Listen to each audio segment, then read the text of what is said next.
শিক্ষা যদি ভয় আর নির্যাতনের মাধ্যমে দেওয়া হয়, তবে কি তাকে আদৌ আমরা শিক্ষা বলতে পারি? কেন মারছে বাবা? কেন? তুমি পড়া পারো না এর জন্য? কি দিয়ে মারছে বাবা?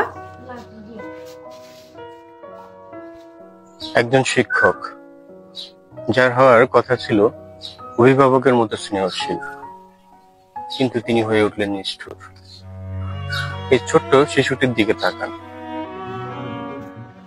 একটু একটু ঘুরো বাবা, একটু ঘুরো।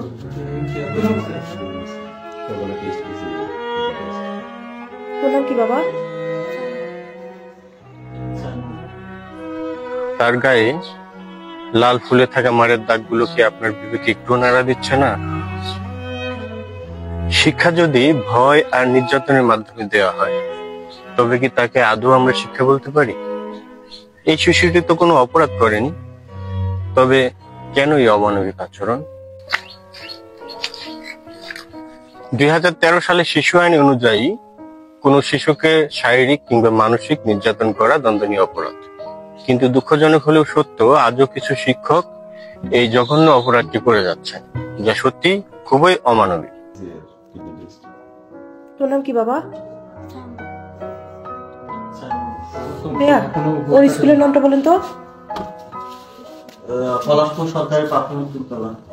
বলেন। আচ্ছা, আপনি কি করেন? আমি ডেলি কাজ করেন। ও বাসায় এসে বলছে ওকে এভাবে মারছে?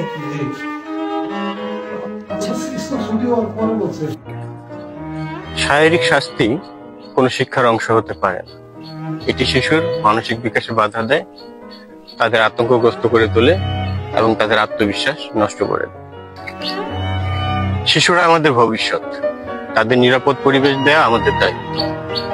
আসুন আমরা সবাই একসাথে বলি, শিক্ষার নামে নির্যাতন আর নয়।